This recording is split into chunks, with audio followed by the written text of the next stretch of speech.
bahwa ini akan ada perubahan yang sangat drastis karena generasi kita, generasi yang senang belajar ya, yang global cara berpikirannya, bukan hanya lokal. Saya melihat ini ada opportunity yang sangat besar. Pas-pasan saya melihat cara pintu masuk melalui dunia sekuritas, karena pengalaman pribadi saya dulu, saya lagi mau mulai berinvestasi susah banget. Saya ditanyain, ada nggak 30 juta rupiah untuk mulai buka akun? Saya bilang nggak ada. Akhirnya 3 bulan baru saya bisa buka akun saham.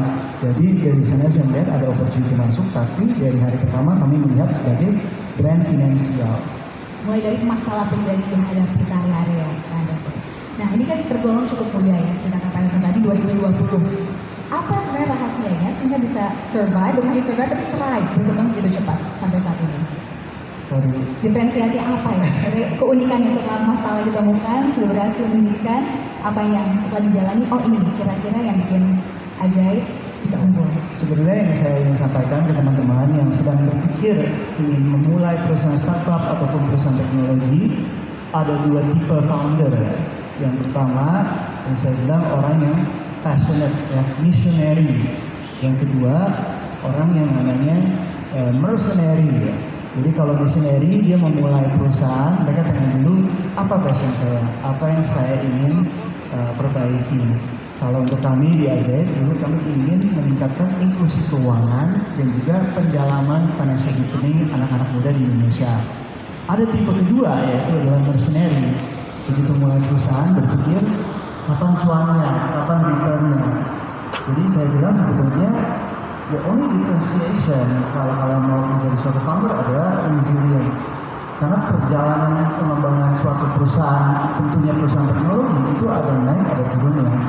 Kita dulu tahun 2023 sangat susah kondisi perusahaan. Apalagi tahun 2020 kita hampir bangkrut bahkan sekali perusahaan. Hanya adalah resilience karena kita ada mission oriented, maka dari itu kami berani maju terus dan berani terus bermimpi. Jadi menurut saya tantangan itu pasti akan datang di perusahaan kita sampai hari ini pun kita fundraising sekian banyaknya dari industri global, dukungan dari teman-teman dan banyak tim dari kita, pasti masih ada tantangan dari kita. Jadi resilience rahasia yang buat saya. Rahasia resilience ya. Nah, Mas Waldi sudah ada 2 alat juga buat teman-teman ya. Silakan Bapak juga berkatakan 2 alat. Tadi kata kunci kalau dari Pak Anderson adalah resilience. Setelah mulai ini dibina dan sebelumnya pernah di Gojek, melihat talenta startup itu banyak, apa yang menjadi formula utama sehingga para founder ini bisa take off, bisa survive, bisa thrive? Apakah resilience saja? Atau mungkin mereka awal resilience, soal mereka putus semangat di tengah jalan, itu kan juga bisa terjadi. Itu apa yang jualan Jepang di antara semua sehingga mereka bisa semua mempersiapkan diri mereka? Ya, terima kasih Mbak Sarah. Selamat sore teman-teman semua, selamat sore Bapak Ibu sekalian, Pak Toto, Mas Anderson. Mungkin saya cerita sedikit ya. Jadi waktu saya bangun Binar, kita itu kan mimpinya adalah membangun talenta digital di Indonesia. Karena waktu saya membangun Gojek, waktu saya sebelum di Gojek itu saya kebetulan di payment company which is Kartuku namanya. Itu kesulitan saya sebagai waktu itu di Gojek VP Engineering Product adalah mencari talenta digital. Zaman itu 2014 saya kalau mau cari UI UX designer itu nggak ada yang apply karena orang even nggak tahu UI UX itu apa gitu ya. Jadi akhirnya saya memutuskan untuk keluar dari Gojek setelah 2 tahun membangun Gojek menjadi unicorn. Kemudian saya membangun Binar, dan di awal saya membangun Binar itu kita melakukan research sebenarnya apa sih karakteristik yang dimiliki oleh talenta digital di Indonesia yang sudah sukses dan juga entrepreneurnya gitu kan. Dan kebetulan waktu zaman saya jadi software engineer itu kalau mau cari software engineer yang bagus-bagus tuh dari tempatnya Pak Toto zaman dulu. Itu dari Telkom Siswa. Jadi kebetulan beberapa engineer saya yang waktu membangun Gojek juga lulusan dari tempatnya Pak Toto gitu. Jadi terima kasih Pak Toto, benar-benar legend memang. Tepuk tangan dulu buat Pak Toto. Jadi beberapa orang yang kita research adalah beberapa dari lulusan perusahaan yang Pak Toto dulu, dan ada 3 hal yang kita temukan. Itu 3 pilar ya yang kita jadikan karakteristik graduate profile di Binar. Yang pertama adalah ourself, yang kedua adalah our society, yang ketiga adalah our planet. Jadi satu orang ini harus punya keutuhan di 3 hal tersebut. Jadi bukan cuma mengenai dia peduli kepada orang lain, kepada sosial gitu ya, tapi ourself-nya dulu, dirinya dia sendiri dulu gitu. Yang kita gali adalah ternyata orang-orang ini mempunyai intrinsic motivation yang sangat besar. Kayak tadi Pak Anderson udah cerita bagaimana dia punya visi yang sangat strong banget gitu ya untuk society. Dan ada 6 sebenarnya di bagian ourself. Mungkin saya cerita yang paling ujung adalah self reflection. Ini juga yang selalu kita ajarkan di Binar gitu ya. Betul banget yang tadi Pak Anderson bilang, ketangguhan itu yang paling penting, karena setelah tangguh harus bisa self reflect. Karena yang namanya bikin produk, yang namanya bikin startup, itu pasti kita akan menemukan jatuh bangun gitu ya. Sama kayak tadi Pak Peri kan menyampaikan mengenai kris ya, kita biasa ngomong kris ya, mengenai kris gitu ya. Sebenarnya waktu saya bangun GoPay gitu ya, dengan QR-nya, itu sebenarnya produk yang gagal yang kita bawa dari perusahaan kartuku. Jadi waktu saya di perusahaan kartuku, saya udah bikin yang namanya mobile wallet. Tapi terus mobile wallet di kartuku itu nggak pernah even launching. Waktu itu kita juga bikin loyalty program, cuman launch di satu perusahaan yang akhirnya waktu itu menjadi GoPoints di Gojek gitu ya. Jadi ada momen dimana kita bangun produk yang sama sebenarnya, tapi di satu tempat itu fail, di tempat yang lain ternyata sukses. Itu pembelajaran, dan kita belajar untuk reflect gitu kan, apa sih kenapa waktu itu kita gagal gitu. Zaman waktu kita di kartuku itu kita ibaratnya bikin dompetnya dulu tapi nggak ada mallnya. Bapak Ibu bayangin, teman-teman semua bayangin, waktu zaman ada dompet diciptakan, dompet fisik gitu ya, itu pasti karena orang udah ada pasarnya, mereka belanja sehari-hari, mereka bawa uang, nggak ada tempatnya gitu kan. Nah jadi waktu di Gojek kita build ekosistem dulu, kita build mallnya dulu ibaratnya, kemudian kita kasih dompet. Akhirnya GoPay itu bisa pick up karena ada mallnya dulu. Nah itu salah satu dari reflection yang tadi sebenarnya Mas Anderson juga udah bilang. Nah, kalau kita ngomongin society, itu yang paling penting adalah social awareness sebenarnya. Social awareness itu nggak bisa ditumbuhkan dari belakang laptop doang.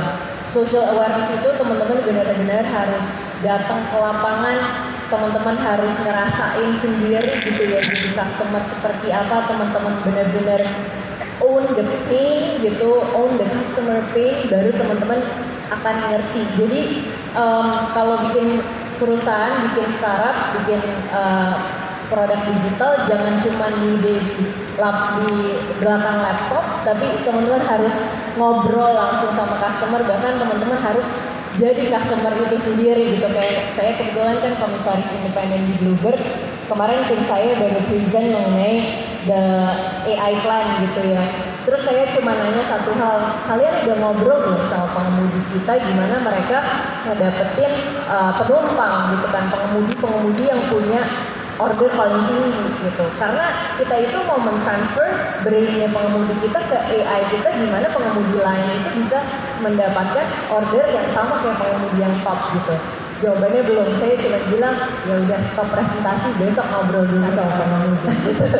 Jadi itu mungkin dari aku Mbak Sarah, thank you. Baik, terima kasih. Berarti kita benar-benar harus cari tahu, bersosialisasi, bukan hanya masalah sendiri tapi masalah sekelilingnya. Nah ini tadi Bu Ala langsung udah bilang terima kasih ke Pak Toto, karena ternyata mastermind-nya ada di sini juga, berhasil ini untuk menciptakan talenta-talenta, dan Pak Toto akhirnya bisa dibina oleh Bu Ala. Nah Pak Toto, ini sekarang kan kita sudah go digital, semua dari digitalisasi udah di segala sektor. Tetapi 10-20 tahun yang lalu bukan seperti ini, bahkan jangan 20 tahun yang lalu Pak, 2019 aja dikatakan Pak Peri tadi belum kita seperti ini sama sekali. Nah saat Pak Toto berpikir atau mungkin memutuskan untuk cemplung atau membangun data center di Indonesia, itu apa yang menjadi penggeraknya? Karena kan saat itu mungkin marketnya atau mungkin mallnya belum ada, kok katanya Buala tadi. Betul, penggerak utamanya itu kembali seperti yang dan saya katakan, itu mulai dari empati seperti ini. Mungkin saya ceritakan sedikit. Tahun 2011 itu, kalau kita ingat kembali, itu muncul satu jargon bahwa data is the next oil. Nah, di situ kami mulai berpikir, kalau data is the next oil, ibaratnya minyak mentah kita, ya kan? Lalu kita cari datanya penduduk Indonesia, negara kita, oilnya itu ada di mana? Ternyata sebagian besar tidak ada di negara kita. Sebagian besar, 60 juta user datanya, lalu e-commerce ini semua ada di cloud, dan cloudnya tidak ada di Indonesia. Lalu kita lihat berapa pentingnya kalau mineral minyak, bahwa tempat penyimpanan dan pengolahan minyak itu sebaiknya ada di negara kita. Kendalanya listrik terbatas waktu itu, belum oversupply seperti sekarang. Lalu investasinya itu besar. Lalu dan yang menggelitik saya sebagai engineer waktu itu, waktu kita mulai mencetuskan kedaulatan data Indonesia, saya ingat tahun awal-awal yang mencetuskan itu Pak Tifakul sendiri Kominfo tentang kedaulatan data, lalu nanti data residensi. Tantangan yang diberikan oleh perusahaan-perusahaan luar negeri untuk mencuri data center datanya di Indonesia, terutama di bidang perbankan dan negara keuangan, mereka mengatakan tidak ada data center di Indonesia dengan kualitas bagus. Jadi kami merasa penting untuk menjawab tantangan itu dan juga melihat ini manfaatnya ke depan untuk negara kita. Karena seperti yang kita lihat sekarang, dari data sebagai bahan baku mentah, ya, muncullah informasi, muncullah dengan adanya AI itulah intelligence of the country. Bagaimana kalau data itu ada di luar dan kita harus minta izin dulu dengan negara lain untuk bisa mengelola. Nah, itu yang menjadi motivasi awal. Tantangan yang dihadapi pasti harus kita berani. Kalau urusan mereka, saya tadi dulu karena saya kenal itu. Jadi kami mengatakan, oke, let's make some. Kita bikin satu. Level tertinggi yang dianggap kualitas baik dalam tinggi 4 ini. Di Asia Tenggara itu tidak ada satupun tempat untuk membuktikan kualitas data center yang baik kita coba bangun oleh bangsa kita. Kita merencanakan membuat data center tier 4 yang pertama di Asia Tenggara.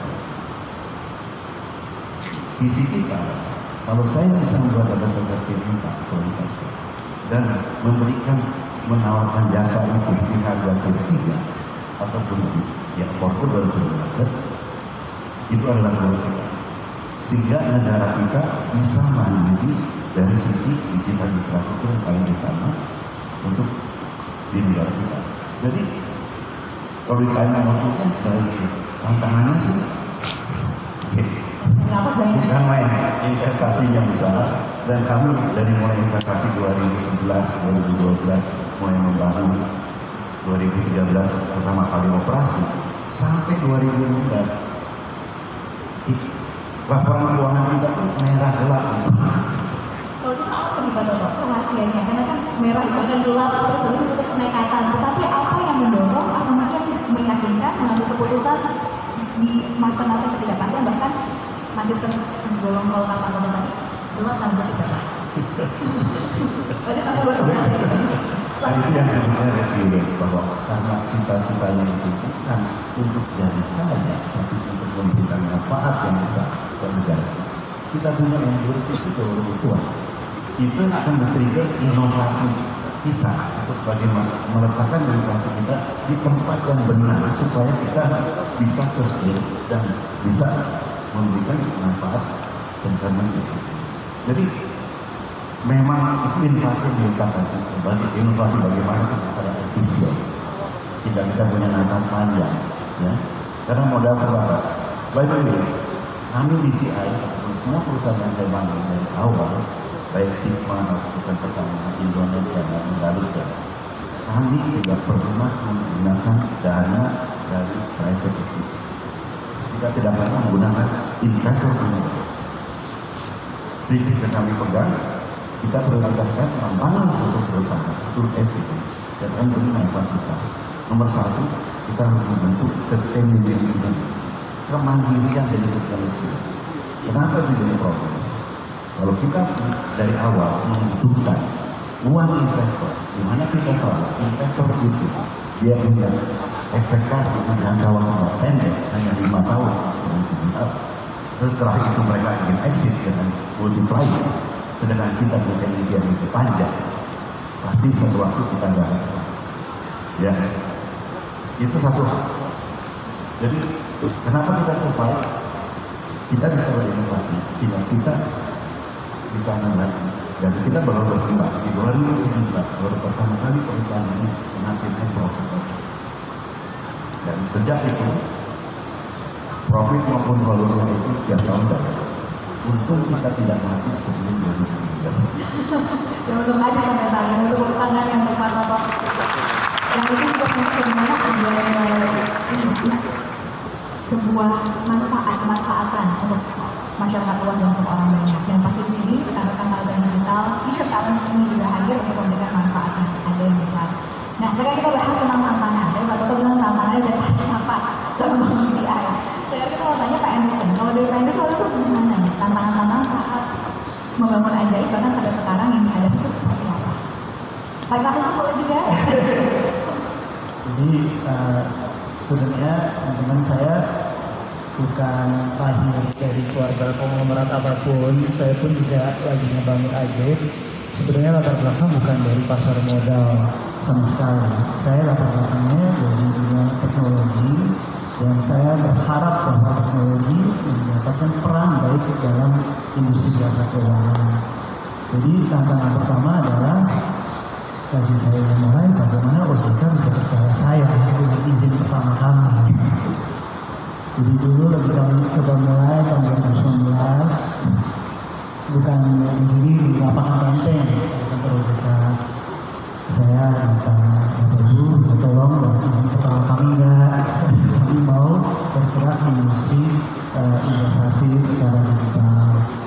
Pertanyaan mereka pertama, siapa kamu, pengalamannya apa, CV-nya berapa? Dan pas tahun 2019 tadi saya dirikan Ajaib, saya masih di umur 25.